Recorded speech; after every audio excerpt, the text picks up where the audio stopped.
Okay, hello everyone. This is just a short video to showcase my obsession with ancient Egypt.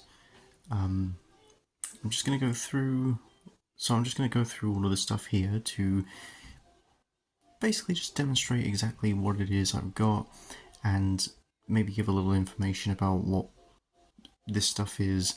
I'm not an expert and I'm not going to pretend to be, so I may get one or two things wrong. This is just what I can find from my research. So here goes. Let's start off with the front here. These are, of course, the pyramids. The biggest one, of course, I suppose represents Khufu's pyramids, and the next one represents Khafra's. Khafra's, by the way, appears bigger because it's on a 10-meter high bit of bedrock. And yeah, so that's that. And of course, somewhere in comparison to these two, of course, down the line here, you've got Menkaura's pyramid, which is the smallest of the pyramids of Giza.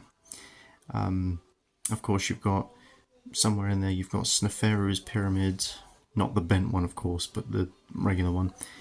So, yeah. Obviously, these are just set out a bit like Russian dolls. They're sort of like decreasing in size. They're just a decoration, but I always like the fact that they represent different pyramids. So over here, of course, we've got the Sphinx. These are not the real colours that are on the Sphinx. The Sphinx, by the way, is not its original Egyptian name. It's actually I can't find anything concrete, but I've seen the name Horet Arket. Again, I'm not sure what that means.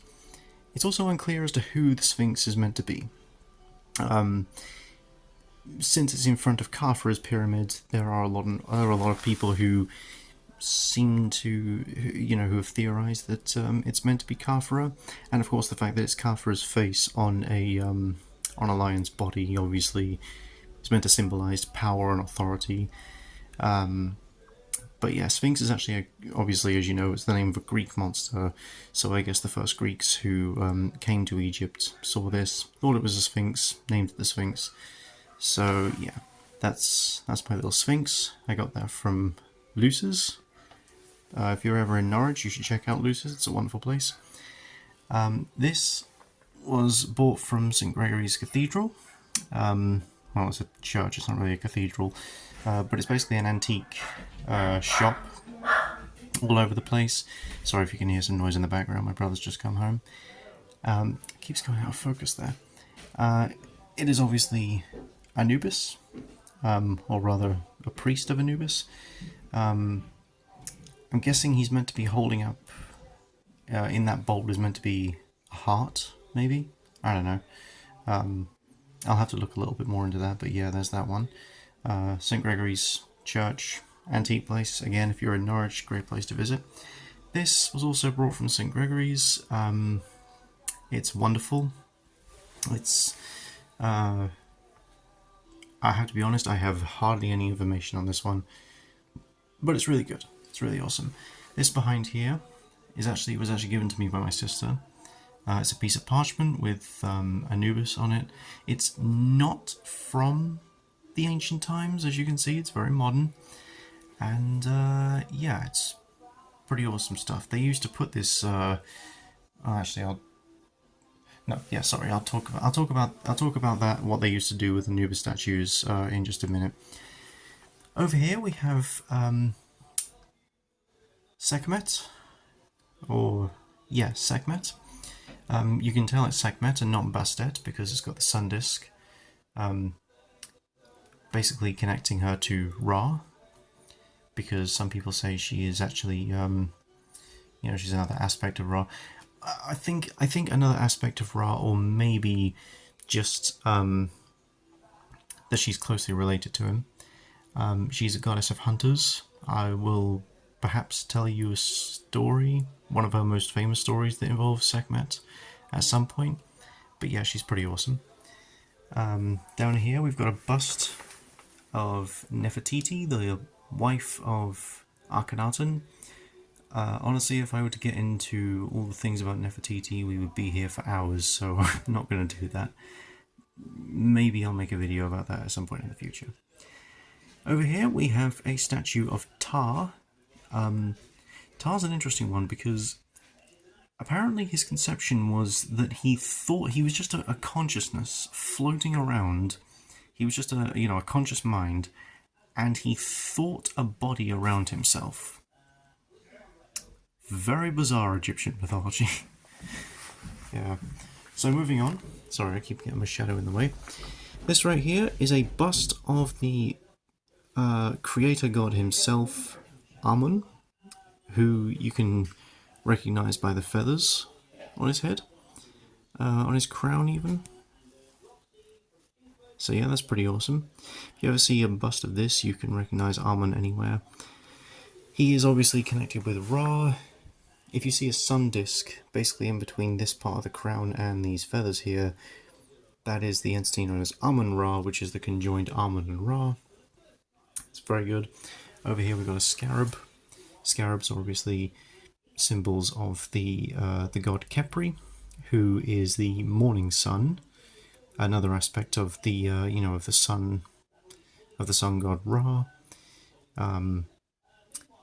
I believe he partially sails the Artet, although I could be wrong about that. I read somewhere that he does, and he does in some depictions.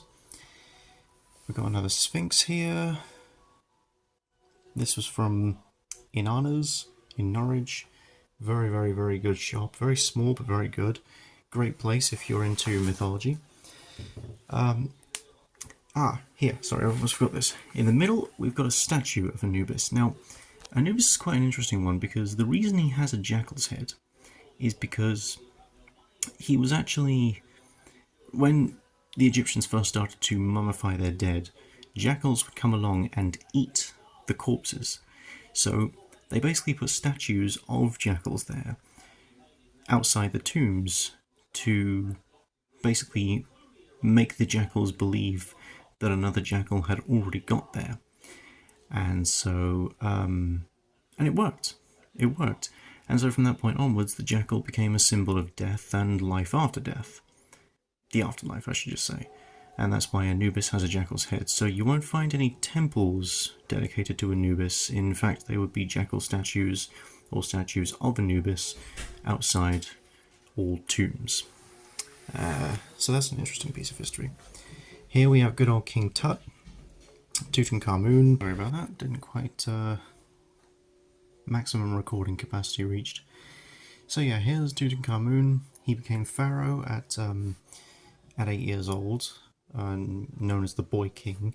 He was the son of Akhenaten, and his he didn't do much really during his reign. He was just sort of credited with restoring all the old gods after his father Akhenaten wiped them out so that he could implement his own monotheism of worship surrounding the Aten. And that's a pretty big deal, at least to the ancient Egyptians, who were so happy to have all the old gods restored. So yeah, that's good old Tut. Right next to him here we have Ramses II. This again was bought from. Oh wait, no, this was bought from another place. I can't remember the name. It's closed down now, sadly. But yeah, this was great. This is Ramses II. Ramses, perhaps known as one of Egypt's greatest pharaohs. He was a warrior. He was a big warrior, and he led many, many, many battles, including, of course, the Battle of Kadesh, which is perhaps one of his most famous military campaigns. And of course, he defended Egypt's borders as well as the extended Egyptian empire, which included the land of Canaan, which of course we now know today as the land of Israel. So, and again, not an expert. If I'm wrong on that, please let me know. But yeah, Ramses II had quite a lengthy reign, around 70 years. He took the throne in his 20s and he died when he was in his 90s. Quite unusual for an ancient guy. But then again, it is what it is. So he's pretty awesome.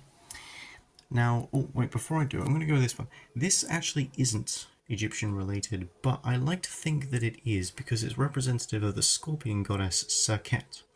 Now, Serket was the goddess that people prayed to whenever they got a sting from a scorpion or a bite from a snake, because they would pray to basically survive the poison. poison, survived the venom. And it's also suggested that she would also defend the people of Egypt from the venom of the Egyptian god of chaos, destruction, and evil, Apep. I will probably make a video about him at some point a little bit later. But and it's also suggested that when Horus was making his trek across the desert, Horus? Not Horus, sorry, Isis. Getting all my names muddled up. When Isis was making her trek across the desert with baby Horus, Apep, again, names! Serket sent the scorpions along with her that defended her and baby Horus. So yeah, Serket's pretty important, she's pretty awesome. Yeah, again, this isn't supposed to be Egyptian related, it's just a scorpion. I really liked it, and I like to believe that it signifies Serket, which technically it does. Anyway, last but not least, here we have this tablet here. Now, of course, right there we've got Anubis. Over here we've got Horus, you can tell because he's got the penchant on his head. This in the middle here, I believe, is Ramses II. Of course, Horus here, being king of the gods, and essentially the king of pharaohs, is there symbolizing Ramses' authority as king and as pharaoh. And of course, Anubis here is praising him and helping accompany him on a safe journey to the afterlife. This is actually quite a famous picture. It is also on the front cover of a book on ancient Egypt that I've got on my bookshelf over there. I'm not going to go and get it at the minute because I'm lazy. But yeah. And of course, we can't talk about any of this Egyptian stuff without moving over here and noting my little Power Slave Funko Pop thing, which it is just the most adorable thing, isn't it? It's just the thing. Iron Maiden's Power Slave cover is one of the most awesome covers I've ever seen. It really is. I don't know how Derek Riggs came up with this kind of thing, but it's absolutely wonderful. Anyways, so that is my Egyptian collection. I'm hoping it gets bigger, and yeah, obviously, as I said, I'm not an expert, so much of the information I've just said could be wrong. That was just my greatest research. So yeah, feel free to correct me. Just try not to be mean about it. So yeah, I hope you found this slightly interesting, and I'll make another one maybe in the future, maybe, if I find a subject interesting enough.